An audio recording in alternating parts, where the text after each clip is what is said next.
अब तक हमने पढ़ा था हड़प्पा सभ्यता संस्कृति। आज हम पढ़ेंगे वैदिक सभ्यता।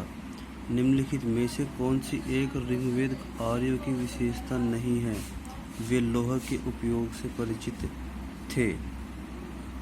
ये चीज़ विशेषता में नहीं है, मतलब कि वो परिचित, इसका मतलब नहीं थे वे लोग। दूसरा प्रश्न, ऋग्वैदिक काल के प्रारंभ में निम्न में से किसे महत्वपूर्ण मूल्यवान संपत्ति समझा जाता था? गाय को। गाय ऋग्वेद के टाइम के अंदर पूंजी का साधन था। निम्नलिखित युग्मों में से कौन सा एक भारतीय षट दर्शन का भाग नहीं है? लोकायत और कापालिक। सम्मिलित करो। देखो, ऋग्वेद, ऐतरेय, सामवेद, पंचविश, अथर्ववेद, गोपत्य, यजुर्वेद, शतपथ। पूर्व वैदिक आर्यों का धर्म प्रमुखतः था प्रकृति पूजा और यज्ञ। निम्नलिखित में से ऋग्वेद काल के दौरान किसकी जानकारी नहीं थी? जाति की जानकारी नहीं थी। गायत्री मंत्र की रचना किसने की थी? विश्वामित्र। प्रसिद्ध देवी सूक्त है जिसमें सविता की उपासना गायत्री के रूप में की गई है।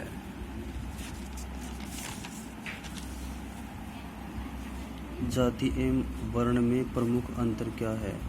वर्ण केवल 4 है जबकि जातियां बहुत हैं। ऋग्वेद स्रोत एवं प्रार्थनाएं, यजुर्वेद स्रोत एवं कर्मकांड, सामवेद संगीतमय स्रोत, अथर्ववेद तंत्र मंत्र एवं वशीकरण अथर्ववेद के अंतर्गत आते हैं। आरंभिक वैदिक साहित्य में सर्वाधिक वर्णित नदी है सिंधु। वेदांग में किनका समावेश है? कल्पचा, उक्त, अक्षर, दर्शन। आमान में 12 है। कपिल द्वारा प्रणाली है से दर्शन। सूची 1 सांख्य, सूची पतंजलि से चलेगा।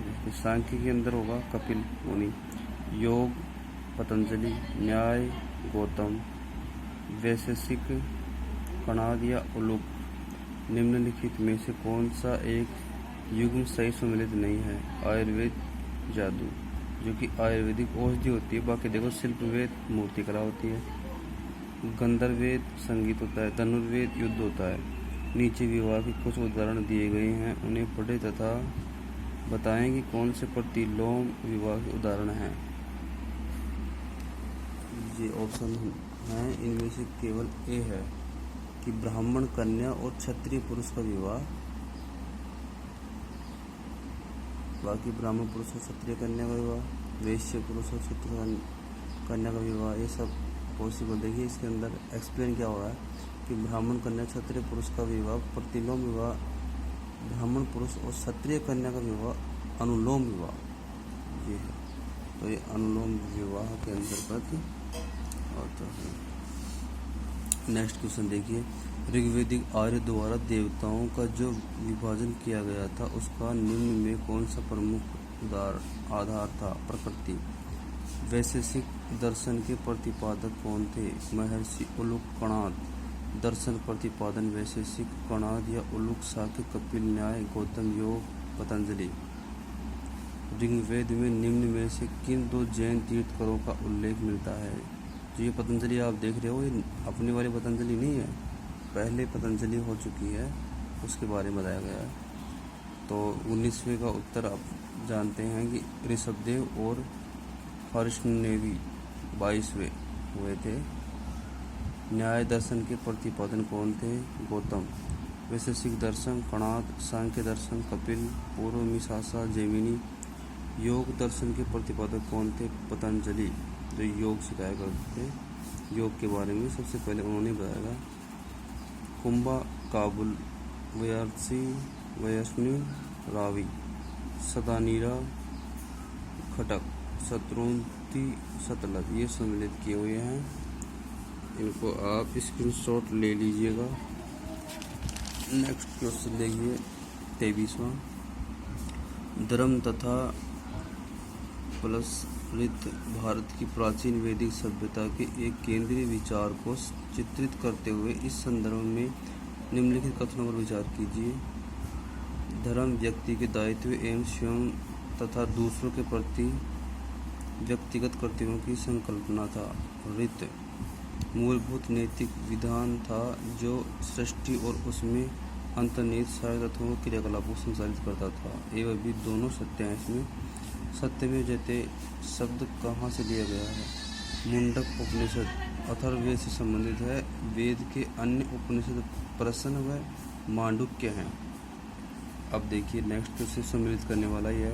ऋग्वेद प्रार्थनाएं हैं इसमें, यजुर्वेद कर्मकांड है, सामवेद संगीत, अथर्ववेद तंत्र मंत्रम वशीकरणम। अध्यात्म ज्ञान के विषय में नचिकेता और व्यम का सवाल किस उपनिषद में प्राप्त होता है? कठोपनिषद में। निम्नलिखित में से कौन सी प्रथा चतुर्थ वेदोत्तर काल में प्रचलित हुई? ब्रह्मचर्य, गृहस्थाश्रम, वानप्रस्थाश्रम, संन्यासाश्रम। ऋग्वेदिक काल में आश्रम व्यवस्था नहीं थी। उत्तर वैदिक काल में आश्रम व्यवस्था का प्राचुर्य हुआ उल्लेख ऐतरेय ब्राह्मण में मिलता है। देखिए ब्रह्मचर्य जो होता है, ब्रह्मचर्य 25 वर्ष की आयु तक होता है। गृहस्थाश्रम 25 से 50, संन्यासाश्रम 50 से 75 और वानप्रस्थाश्रम 75 से 100 तक की आयु का होता है। पहले 100 तक की आयु को मानते थे, अब तो आयु घट करके कम हो गई है। उत्तर वैदिक काल में निम्नलिखित में से किनको आर्य संस्कृति का धूर समझा जाता था? अंग मगध 1500 ईसा पूर्व में आगमन आर्यों को माना जाता है। पूर्व वैदिक आर्यों का धर्म प्रमुख था प्रकृति पूजा और यज्ञ। ऋग्वेद का सर्वप्रथम देवता कौन था? इंद्र। इन्हें पुरंतर भी कहा गया। तो यहाँ तक आपने देखा वैदिक सभ्यता के बारे में।